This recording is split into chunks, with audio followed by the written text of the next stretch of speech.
안녕하세요, 정훈 아빠입니다. 유튜브 영상 많이 찍어달라고 하시는데 영상 많이 찍으려고 노력은 하고 있는데 정말 쉽지 않습니다. 블로그는 그냥 글만 쓰면 되는데 유튜브는 정말 너무 어려워요. 아직도 유튜브 찍으려고 하면 가슴이 막 떨리고 그래서 혼자 몰래 찍어요, 몰래. 그리고 이거 시선을 어디다 둬야 하는지도 자꾸 까먹고, 그리고 영상 내용도 대본을 막 이렇게 보는데도 까먹어요. 그리고 머리가 그냥 하얗게 비어져 버려요. 그래서 맨날 편집자한테 혼나고 있습니다. 그래도 열심히 노력하고 있어요.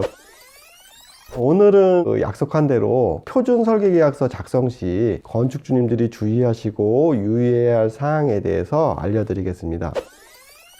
다시 한번 말씀드리지만 제 동영상은 초보 건축주님들을 위해서 편파적으로 만들었습니다. 설계, 감리 건축사님, 그리고 공인중개사님, 시공 관계자분들이 보시면 내용이 상당히 불편하실 수 있습니다. 이 점 양해 부탁드리고요. 너그럽게 이해해 주셨으면 좋겠습니다.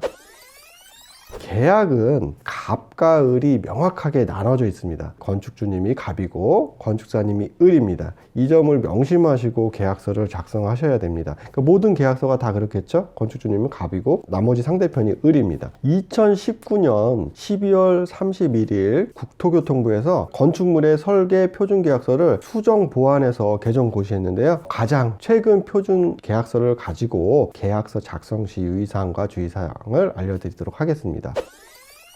설계 표준계약서 양식은 어디 있느냐? 국토교통부 홈페이지나 건축사협회 홈페이지나 제가 운영 중인 건축주 모임 카페에 오시면 표준 설계계약서 양식이 있습니다. 그 날짜를 2019년 12월 31일 거인지 그걸 꼭 확인하셔야 되겠죠?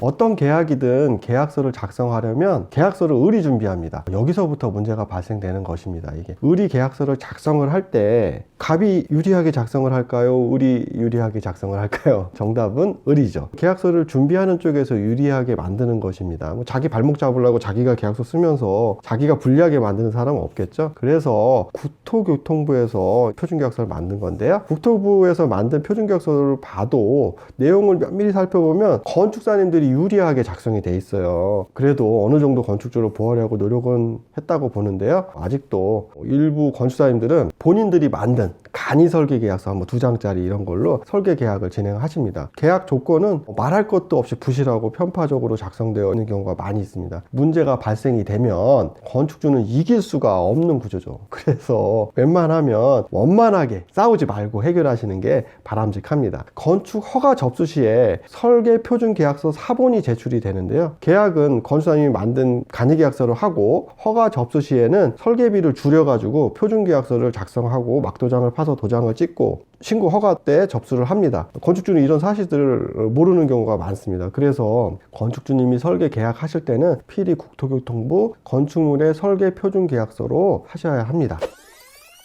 저는 설계 컨설팅을 진행을 할 때 건축물의 설계 표준 계약서와 특약사항을 미리 작성을 해서 계약하기 전에 건축사님한테 보내드리고 이상 유무를 확인해 달라고 한 후에 계약 체결을 합니다. 갑이 특약사항과 계약서 초안을 먼저 건축사님한테 제출하게 되면 건축사님은 웬만하면 긍정적으로 계약사항과 특약사항을 수정 없이 계약하려고 하십니다. 근데 하지만 을인 건축사님이 먼저 계약서 초안을 보내주시면 건축주님이 그걸 아무리 특약사항을 넣어달라, 요거를 바꿔달라 이렇게 해도 웬만하면 그냥 하시자고 하시는 경우가 많습니다. 시작할 때부터 삐걱대고 시끄럽고 상호간에 불편해지는 거죠. 꼭 계약서 초안과 특약사항은 건축주님이 먼저 작성을 해서 건축사님에게 제공하시는 것이 제일 좋습니다. 그래야지 건축주님이 원하는 특약사항과 계약 조건을 다 넣으실 수 있는 거예요. 표준 설계 계약서 작성 시 주의해야 할 사항에 대해서 알려드리겠습니다. 계약서를 보면서 설명을 드리겠습니다. 이게 국토교통부에서 만든 표준 설계 계약서입니다. 표지가 건축 허가 접수서로 제출돼야 합니다. 이 표지가 위에 1번을 보시면 2019년 12월 31일자 최신 표준 계약서라고 돼 있죠. 여기 앞장을 보통 갑지라고 하는데요. 이 갑지에서 중요한 사항에 대해서 알려드릴게요. 2번 건축 면적과 용적률 산정 연면적의 합계 이 부분이 되게 중요합니다. 이 면적을 꼭 확인하셔야 차후에 추가 비용을 지급을 안 하실 수 있어요. 건폐율과 용적률을 최대치로 하면 당연히 건축 면적과 연면적이 최대로 산정이 됩니다. 이 최대로 된 면적을 가지고 계약을 하셔야 하는데요. 일부 건축사님들이 계획했을 때 처음에 그냥 가설계 그렸을 때의 면적으로 건축 면적과 연면적으로 계약서를 작성하십니다. 그렇게 되면 허가 접수 전에 이제 건축주님과 설계 협의 과정에서 면적이 늘어나거나 줄어들거나 막 왔다 갔다 해요.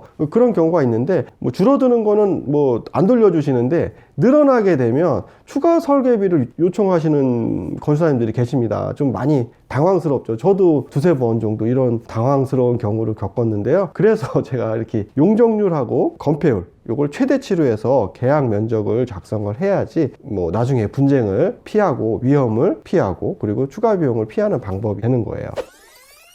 그 다음은 계약 금액인데요. 부가세 포함으로 계약을 하게 되면 차후 취등록세 납부신 부가세 포함으로 계산이 돼서 금액이 좀 올라가는 경우가 있어요. 10%면 되게 상당히 크죠. 그러니까 부가세 별도로 계약을 하시면 건축사님도 계약 보증서나 뭐 여러 가지 보증서 발급 시에 비용이 약간 줄고 건축주님도 취등록세 납부 시에 비용이 약간 줄어듭니다. 그러니까 부가세 별도로 하시고요. 상가주택의 경우는 주택의 면세 면적이 확정되어 있지 않기 때문에 허가가 나야지 그 면적이 확정되기 때문에 부가세 별도로 계약을 하셨다가 허가가 난 이후에 그때 세금계산서를 안분하셔가지고 과세, 면세로 나눠서 세금계산을 발급하시면 됩니다. 자, 뒷장으로 넘어가면 계약 조건이 나와 있는데요. 계약 조건은 모든 사항을 다 읽어보시는 게 아주 중요합니다. 그 중에서 정말 중요한 내용에 대해서만 제가 알려드릴게요. 뭐 다 일일이 설명드리면 머리 아프니까 요거는 한번 꼭 읽어보셔야 되고 유의해야 할 사항이다라는 것만 제가 한번 알려드리도록 하겠습니다.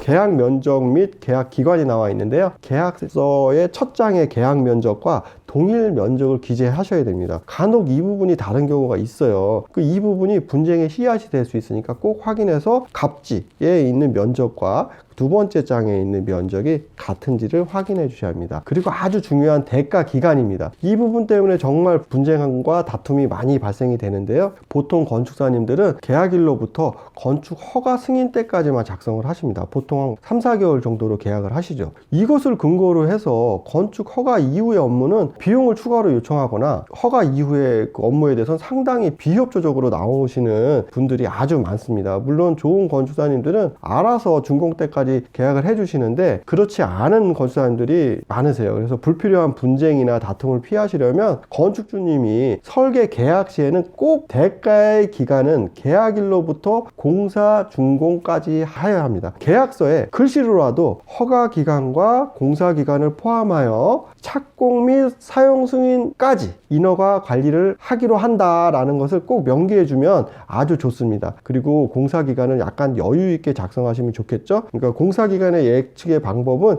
제 유튜브를 보시면 설명이 잘 돼 있으니까 참고하시면 되겠죠. 그리고 제3조에 그 계약의 범위가 있는데요. 그러니까 별표 1이라고 있어요. 계약서 뒤에 별표 1, 별표 3이 있고 그런데 별표 1이 제일 중요해요. 이거를 꼭 제공받으셔서 설계 업무의 품질과 품질 기준표를 정하시면 아주 바람직합니다. 어떤 도면을 작성하여 제공하느냐, 어떤 서류를 제공하느냐를 정하는 건데요. 대부분의 그 설계 건축사님들은 별표 1을 작성 안 하고 그냥 넘어가십니다. 나중에 문제가 되겠죠. 그래서 꼭 확인하셔서 필요한 도면을 제공해달라고 하시면 됩니다. 어떤 도면이 필요한지에 대해서는 다음 영상 특약사항 설명할 때 알려드리도록 하겠습니다. 2항에 보면 공사 완료 도서 및 건축물 관리장 작성 등의 설계 업무를 위해 필요한 세부 사항은 갑과 을이 협의하여 정한다라고 되어 있습니다. 이게 준공 도면 작성과 건축물 관리대장의 작성 부분인데요. 이거 설계 건축사님이 하셔야 되는 업무예요. 필히 설계비에 준공 도면 작성과 건축물 관리대장의 작성을 포함하셔야 됩니다. 이거 협의 안 하고 그냥 넘어가면 준공 도면 비용 그리고 건축물 관리대장 작성 비용을 건축사님이 달라고 하십니다. 당황스럽죠, 그렇죠? 그리고 아주 중요한 대가의 산출 및 지불 방법은 제가 유튜브로 따로 설명을 드렸어요. 그러니까 그거 유튜브 한번 보시면 될 거예요, 그렇죠? 그때 유튜브 촬영 기준은 이 계약서, 지금 제가 가르쳐드린 계약서 전에 지불 조건으로 설명을 드렸는데요. 이번에 개정되면서 기본 설계 확정 시가 계획 설계 도서 제출 시로 바뀌었고요. 그리고 건축 허가 승인 시가 중간 설계 도서 제출 시로 바뀌고, 착공 신고 승인 시가 실시 설계 도서 제출 시로 바뀌었습니다. 저번 조건이 확실하게 좋았어요. 이번에 참 이해 못하게 바뀌었는데요. 계획 설계를 대충 제출해도 돈을 줘야 되고, 중간 설계 도서가 뭔지도 모르는데 이거 대충 제출해주고 줬다고 하고 돈 달라고 하고, 실시 설계 도서가 완성되지도 않았는데 드렸으니까 일단 주셔야 된다, 이렇게 나올 수가 있는 거죠. 골치 아플 수가 있어요. 그래서 계약 시에 지불 조정 비율과 지불 시기를 수정하셔서 계약을 하셔야 어려움을 당하지 않습니다. 제 유튜브 찾아보시고 수정 보완하셔서 계약서 작성하시면 됩니다. 방금 전까지 얘기한 거가 가장 중요하고요. 그 다음은 그냥 쭉 읽고 지나가시면 됩니다.